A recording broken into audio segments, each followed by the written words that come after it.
मेरे प्यारे बच्चों, हिंदी वागधारा चैनल में आज आपका पुनः स्वागत है। इस उम्मीद और अपेक्षा के साथ कि आप अपनी तैयारी में लगे होंगे और अपनी तैयारी को आगे मजबूत करते हुए बढ़ रहे होंगे। तो ये श्रृंखला, इसमें जो प्रश्न दिए गए हैं प्रायः आपकी परीक्षाओं में बार बार पूछे जा रहे हैं, तो ऐसे प्रश्नों पर आप विशेष ध्यान दें और शुरू से लेकर के अंत तक जरूर प्रश्नों पर अपनी निगाह डालें। तो आइए हम अपने पहले प्रश्न की शुरुआत करते हैं। प्रश्न नंबर 1 से। ज्ञ संयुक्त व्यंजन किन वर्णों के योग से बना है? विकल्प ए गा और या, बी जा और या, सी आ और या, डी जा और या। इसका एक रूप और हो जाता है जा, यदि स्वर निकाल दिया जाए यहाँ से तो जा या प्लस हरस आ अलग कर दिया जाता है, इसलिए विकल्प डी हमारा सही हो जाता है। ये दोनों रूप इसके सही है। अगला प्रश्न नंबर 2। का गा जा फा ध्वनियाँ किस भाषा की हैं? ए हिंदी, बी संस्कृत, सी पंजाबी, डी अरबी फारसी। जैसा कि हम जानते हैं कागा जाफा ध्वनियाँ हमारी अरबी फारसी की हैं, इसलिए विकल्प डी हमारा सही हो जाता है। प्रश्न नंबर 3। हिंदी भाषा में वे ध्वनियाँ कौन सी हैं जो दूसरी ध्वनियों की सहायता से बोली या लिखी जाती हैं? विकल्प ए स्वर, विकल्प बी व्यंजन, विकल्प सी दोनों, विकल्प डी कोई नहीं। जैसा कि हम जानते हैं व्यंजन का उच्चारण या व्यंजन को पूरी तरह से बोलना हम स्वर की सहायता के बिना नहीं कर सकते हैं, इसलिए विकल्प बी व्यंजन हमारा सही हो जाता है। प्रश्न नंबर 4। प्रत्यंग में कौन सा समास है? विकल्प ए द्वंद्व, जिसमें उभय पद प्रधान हो, दोनों पद प्रधान हो, बी द्विगु समास जिसका पूर्व पद संख्यावाची हो, सी तत्पुरुष समास जिसका उत्तर पद प्रधान हो, ए भी नहीं है, डी अव्ययी भाव जिसका प्रथम पद अव्यय उपसर्ग या निपात हो, इसलिए विकल्प डी हमारा सही हो जाता है, अव्ययी भाव। अगला प्रश्न है सिंधुर पर्याय है हरिण का, बी बैल का, सी हाथी का, डी घोड़े का। तो जैसा कि हम जानते हैं सिंधुर और सैंधव दोनों संस्कृति में भी पूछता है। सिंधुर है तो हाथी है, सैंधव है तो घोड़ा है, इस तरह से विकल्प सी हमारा हाथी का सही हो जाता है। प्रश्न नंबर 6। पतंग का अनेकार्थी है। पतंग का अनेकार्थी सूर्य, पक्षी, फतिंगा, टिड्डी, नाव आदि होता है, इसलिए हमारा विकल्प डी सभी सही हो जाएगा। प्रश्न नंबर 7। रोगी से बैठा नहीं जाता में वाच्य है। जब हम देखते हैं वाच्य में निषेधात्मक भाव दिखाया जाता है प्रायः, तो उसमें भाववाच्य ही होता है, इसलिए विकल्प सी भाववाच्य हमारा सही हो जाएगा। प्रश्न नंबर 8। किसने छल को 34वें संचारी भाव के रूप में माना? आचार्य देव, रामचंद्र शुक्ल, विद्यापति, भरत मुनि। तो आचार्य देव ने छल को 34वें संचारी भाव के रूप में माना था, इसलिए विकल्प ए ही हमारा सही हो जाएगा। रामचंद्र शुक्ल ने चकपकाहर्ष को 35वें संचारी भाव जैसा माना था। प्रश्न नंबर 9। तुम अपने कार्य में सफल रहो अर्थ के आधार पर वाक्य भेद है। ए आज्ञावाचक, बी इच्छावाचक, सी संदेहवाचक, डी संकेतवाचक। इसमें आज्ञा नहीं दी जा रही है, इच्छा या कामना व्यक्त की जा रही है, इसलिए विकल्प बी हमारा इच्छावाचक सही हो जाएगा। प्रश्न नंबर 10। शुद्ध वर्तनी वाला शब्द है। अंताक्षरी अशुद्ध है, अंत्याक्षरी होता तो ये शुद्ध होता, बी अंतर्ध्यान अशुद्ध है, अंतर्धान होता तो सही होता, सी तदोपरांत अशुद्ध है, तदुपरांत होता तो सही होता, डी प्रज्वल। ज्वल मूल शब्द है जिसका शाब्दिक अर्थ होता है प्रकाश, प्रा उपसर्ग है, ये सही हो जाएगा प्रज्वल। प्रश्न नंबर 11। वा का उच्चारण स्थान है। ए कंठोष्ठ, बी दंतोष्ठ, सी कंठतालु, डी कंठमूर्धा। तो जैसा हम जानते हैं वकार से दंतोष्ठम, वा का दांत और ओष्ठ होता है, इसलिए विकल्प भी हमारा सही हो जाएगा। प्रश्न नंबर 12। विपरीत स्वर है। ए आ, बी ई, सी ऊ, डी आ। जैसा हम जानते हैं विपरीत का शाब्दिक अर्थ होता है खुला हुआ, जिसमें उच्चारण में मुंह पूरी तरह खुला रहे, तो हमारा आ हो जाता है जिसमें दीर्घ आ आता है, विकल्प डी सही हो जाएगा। प्रश्न नंबर 13। हिंदी का कौन सा विराम चिन्ह संस्कृत से लिया गया है? ऐसा पूछा जाता है स्वयं अब हिंदी का ही है या संस्कृत से लिया गया है? तो विकल्प ए विराम, बी अर्धविराम, सी निर्देशक, डी पूर्ण विराम। तो पूर्ण विराम जो है संस्कृत से लिया गया है, स्वयं अपना हिंदी का भी माना जाता है, इसलिए पूर्ण विराम डी सही हो जाएगा। प्रश्न नंबर 14। इसमें किस शब्द का अर्थ ऐतराज है? ए आफत, बी आपत्ति, सी विपत्ति, डी विवाद। तो जैसा कि हम कहते हैं इस बात पर मुझे आपत्ति है, ऐतराज है, तो इस तरह हमारा विकल्प भी सही हो जाएगा।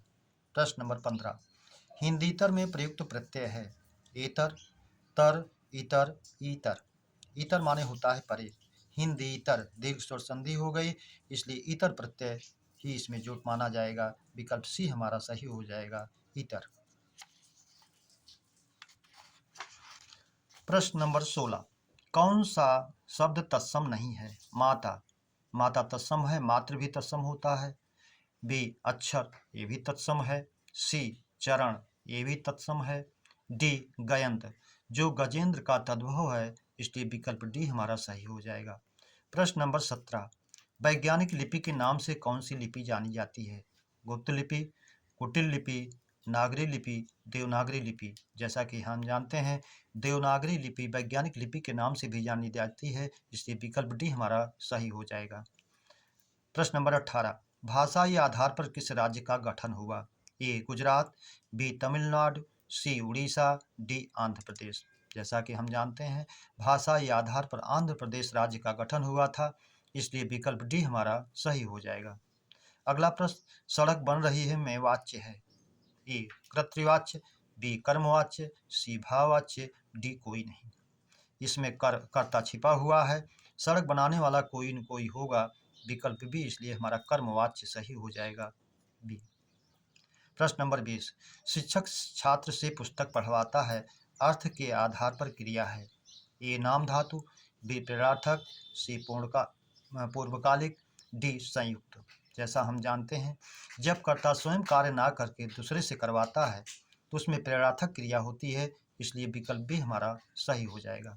अगला प्रश्न, अशुद्ध तद्भव तत्सम युग्म है? किवाड़, कपाट सही है। इलायची, एला सही है। लौंग, लवंग सही है। सी नीम, निम्बक। नीम का तत्सम निम्ब होता है और नींबू का निम्बक होता है, इसलिए विकल्प डी हमारा अशुद्ध है। प्रश्न नंबर 22, इला का अनेकार्थी है? ए सरस्वती, बी पृथ्वी, सी दोनों, डी कोई नहीं। तो इला का अनेकार्थी सरस्वती भी होता है, पृथ्वी होता है, इसलिए विकल्प सी हमारा सही हो जाता है। अगला प्रश्न नंबर 23, सहस्र नाम पर्याय है? विष्णु का, इंद्र का, कृष्ण का, शिव का। सहस्र नाम हजार नामों वाला भगवान विष्णु को माना जाता है, इसलिए विकल्प ए हमारा सही हो जाएगा। अशुद्ध विलोम युग्म है? गोचर, जो इंद्रियों से दिखाई दे, गोतीत ना दिखाई दे, शुद्ध है। ईसत माने थोड़ा, अलम माने पर्याप्त, ये भी सही है। सी कृष, कमजोर, हृष्ट पुष्ट स्वस्थ, ये भी सही है। न्यून माने थोड़ा, कम, अल्प, थोड़ा, इसलिए ये दोनों एक दूसरे के पर्याय हैं, अशुद्ध है। प्रश्न नंबर 25, वर्तन अनुसार शुद्ध है? मत्यानुसार, मति प्लस अनुसार यड़ स्वर संधि सही है। गत्यानुसार, गति प्लस अनुसार यड़ संधि स्वर संधि सही है। अभयारण्य, अभय प्लस अरण्य, वह जंगल जहाँ पर डर ना लगे, ये भी सही है। डी सभी, इसलिए विकल्प डी हमारे सभी सही है। प्रश्न नंबर 26, किसी वाक्य में छोटे शब्द को लिखने के लिए किस विराम चिन्ह का प्रयोग करते हैं? ए कोष्ठक, बी रूपांतरण, सी लाघव, डी उपविराम। तो जैसा कि हम जानते हैं छोटे हुए को शब्द को लिखने के लिए हम लोग हमेशा त्रुटि बोधक का प्रयोग करते हैं, जो भूल से विकल्प में नहीं लिखा गया है, इसलिए इसमें हो जाएगा विकल्प ई त्रुटि बोधक या हंसपद। त्रुटिबोधक या हंसपद चिन्ह, इसलिए विकल्प ई हमारा सही हो जाएगा। प्रश्न नंबर 27, राधा खीर पकाती होगी में कौन सा काल है? खीर पकाती होगी, जैसा मैंने आपको वाचक चिन्ह में भी बताया था, ता होगा, ती होगी, ते होंगे, तो संदिग्ध वर्तमान में जाता है। संदिग्ध भूत या होगा, ई होगी, ये होगी, ये है नहीं। संदिग्धता होगा, ती होगी, ते होंगे, इसलिए विकल्प भी सही होगा। अपूर्ण भूत नहीं है और न पूर्ण भूत ही है। अपूर्ण भूत में क्रिया भूतकाल में जारी रहती है और पूर्ण भूत में वो वाक्य बीते हुए समय में पूरा हुआ रहता है। 28, सी सा से सम सरिस समाना यथा तुल इम जिम जैसे। तुल लौ, ये किस अलंकार के वाचक हैं? उत्प्रेक्षा का, वाचक होता है जन मन जानो मानो, जनो मनो ये नहीं है। बी उपमा शीशा से समसरित समाना, इसलिए विकल्प बी सही होगा। रूपक नहीं है, रूपी नहीं है, दृष्टांत अलंकार नहीं है, बी ही सही होगा। 29 रोला प्लस उल्लाला से शुद्ध छंद निर्मित होता है। कुंडलियां जो दोहा और रोला से बनता है, रोला और उल्लाला से छप्पर बनता है, इसलिए छप्पर विकल्प हमारा बी सही हो जाएगा। घनाक्षरी और दुत विलंब से कोई संबंध नहीं है। प्रश्न नंबर 30 रा के रूप हैं मूल रूप, बी पदेन रूप, सी रेफ रूप। तो तीनों रूप ये होते हैं, इसलिए डी हमारा सभी सही हो जाएगा। प्रश्न नंबर 31 निम्न में शुद्ध वाक्य है। ए तुम केवल बोलना मात्र जानते हो, केवल और मात्र आया है इसलिए अशुद्ध है। शरणागत में आए व्यक्ति की रक्षा करनी चाहिए, शरणागत और आए पर्यायवाची है इसलिए अशुद्ध है। आपका भविष्य उज्जवल हो, इसमें इच्छा या कामना व्यक्त की गई है और वाक्य पूरी तरह से शुद्ध है, इसलिए विकल्प सी सही है। डी मौर्यकालीन समय में लोग सुखी थे, मौर्यकालीन भी आया है, समय भी आया है, इसलिए प्रायोगिक दोष हो गया है, ये भी अशुद्ध है। इस तरह से विकल्प सी ही हमारा सही हो जाता है। मेरे प्यारे बच्चों, इस तरह से 31 प्रश्नों की श्रृंखला को हम लोगों ने चर्चा पर चर्चा की। यदि श्रृंखला आपको बेहतर लगी हो, सब्सक्राइब, लाइक और शेयर अवश्य करें, यही आपसे अपेक्षा है। पुनः अगले प्रकरण के मिलने तक आप सभी को हृदय से धन्यवाद। जय हिंद।